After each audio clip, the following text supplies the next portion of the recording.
truss analysis using AutoCAD. So we're going to solve the forces in each members by graphical method using AutoCAD. So I have this truss here loaded with wind loads that are perpendicular to this top chord here. And I have also solved the reactions already. So we have a pin at A and a roller at G. So at G we have a vertical reaction of 14.25. And then we have the reaction at A at a certain angle, that's 38.78 kilonewtons. So using letters to label the forces, this force is AB, and we should see to it that there's only one letter in between each force. So the next force is this A kilonewton force. That means this side will be B, and this side is C. And then the next force, this is C, this is D. So there's only one letter in between each force. So D, that means this is also D, E, and this is also E, F, and it follows that this is also F, and we go back to A. Then the inside of the truss, we'll label it with numbers 1, 2, 3, 4, 5, 6, 7, 8, 9, 10. So this is called the space diagram. Then we are going to sketch the force diagram. We'll start with this force here, BC. It's 8.5 kilonewtons. Let's just say 8.5 kilonewtons is 8,500 units in AutoCAD. But this is inclined like this. Okay. So this is force BC. A force BC in that direction, so BC. Next is 17 kilonewtons, say 17,000 units, and it is going to be inclined like this. It is going to connect at C, so this will be point D. That's point D. Then we have another 17 kilonewton force, so let's just copy this, put it here, and this will be point E. And then this one is 8.5, similar to this, or the same length as this one. That's E to F. The next to that is this force FA, vertical force, that's 14.25 kilonewtons. Actually, I have solved this using graphical method also, like this one here. So that is solved using graphical method. This is the force AF, or FA, that is 14.25. And this is the reaction AB, 38.78, which is this one, 38.78. And these are the horizontal and vertical components, 22.81 and 31.36 kilonewtons, respectively. So let's just copy these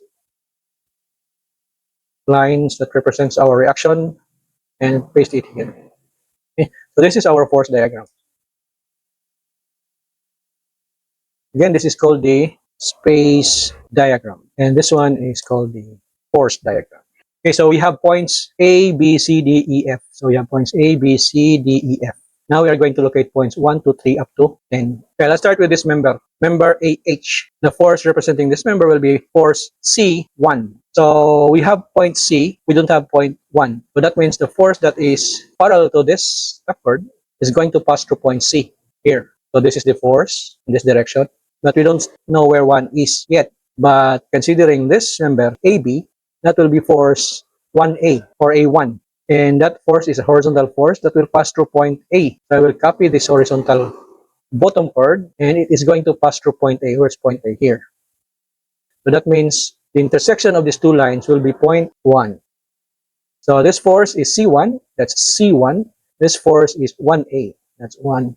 Okay, so we have point 1 now. We are going to locate point 2. Point 2, we have this member, consider this member 1, 2, and this member 2A. So member BH and member BC will have force 1, 2, and 2A respectively. So 1, 2 is going to be vertical, and it is going to pass through point 1. Let's copy that. Going to pass through point 1. While 2A is horizontal, and it's going to pass through point A. We already have a horizontal line that is passing through point A. And this vertical line should contain point 2. That means this point is for both point 1 and point 2. That makes sense because this is a zero force member. So there is no distance from 1 to 2. Zero force member, because if you are going to consider joint B, the method of joint, summation of vertical forces will give you 0 for member BH.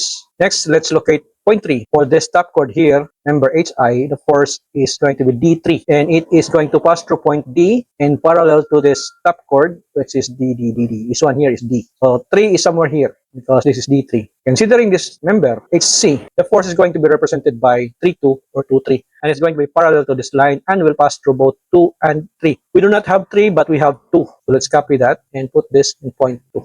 That means the intersection of these two lines is going to be point 3. Next, 3, 4. The force in member CI. So 3, 4 is vertical. We have 3, but we don't have 4. But this horizontal member CD is represented by the force A4 or 4A. and that's horizontal from point A. That's this one. So we're just going to extend this, and that is our point 4. Next is 4, 5. So we have point 4. We don't have point 5. So let's just copy this line, and it's going to pass through point 4. So we have E5 here, the force in member IG, and that is parallel to this, and will pass through point E. Where's point E? Here. Okay. So this is point 5. 5. Then 5, 6 is vertical.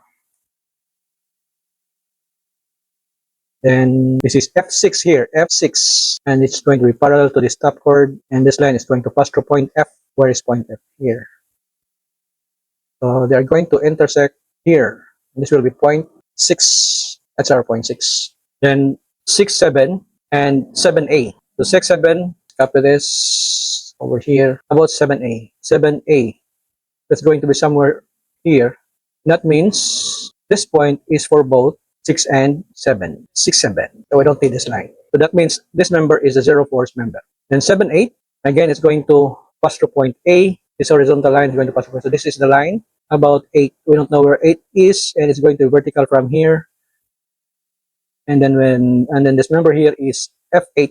So it's going to pass through point F parallel to this line. That's this line here. So that means this is for 6, 7, and 8. So 7, 8 is also a zero force member. So 8, 9, and 9A. 9A is going to pass through point A, whereas 9 is going to pass through, no, we have F8. F8 is this one. Then 8, 9 is here. F8. So this is also a zero force member. 9. Next 10. 9, 10 is vertical, but 10A is over here. So again, another zero force member.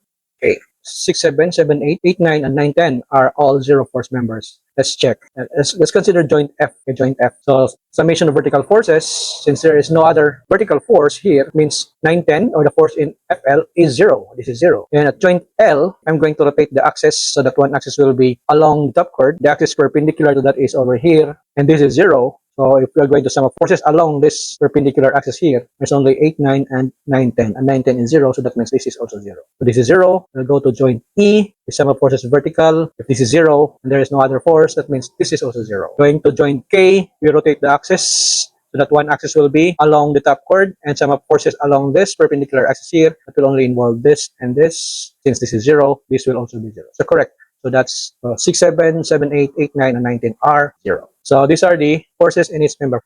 Actually, this is a board exam problem of November 2021. Just here. Situation 21. Refer to the figure. The computed wind loads acting on the joints of the truss are as shown. Number 1, determine the reaction at G in kilonewtons. I think we have solved that already. That's 14.25. That's letter A, 14.25. Number 2, determine the force in member CH. Member CH is this one. CH is this one. And that is represented by the line 2, 3. 2, 3 is this one. 2, 3. How much is this? Let's measure that. 21.25 kilonewtons. Letter D or letter C? Tensile or compression. So let's check what is the sense of the force in member 2, 3. Is it in tension or is it in compression? So what we're going to do is to choose a joint. Let's say I will choose joint H. So this member is going to be represented by the force 3, 2. And it is going to be read clockwise about H. So clockwise about H, 3, 2. 3, 2, let's go back here. 3, 2 is in the direction from the bottom up to the left. Bottom up to the left. Okay, so we're going to draw an arrow here that's going to start at the bottom and going up to the left. Okay, so that means this force is in compression. Let's try joint C. At joint C, this force is represented by, let's go clockwise, 2, 3. Go back here, 2, 3 is going down to the right. So it's going down to the right. And that is equal to 21.25. 21.25 compression. So letter D. Number 3, determine the force in member DJ. DJ is 5, 6. 5, 6 is this one. 19.01. 19.01. Okay, so it's either A or B. Is it compression or is it in tension? So let us choose joint D. We're going to consider joint D. This member is going to be represented by force 5, 6. So we read it clockwise, 5, 6. So 5, 6 is going up, 5, 6. But joint D, this is going up. So that's in tension. If we consider joint J, it will be represented by force 6, 5. 6, 5. Clockwise, 6, 5. So 6, 5 is going down.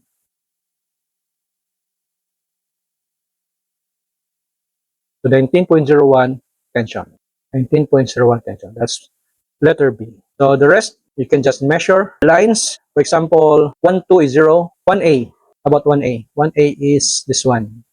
From here up to here. That's 66.52 kilonewtons. How about AH? That's C1. AH is C1. It's this one. It's 53.13. Let's try one more. Let's say this member is 45. It's this one. 26.88 kilonewtons.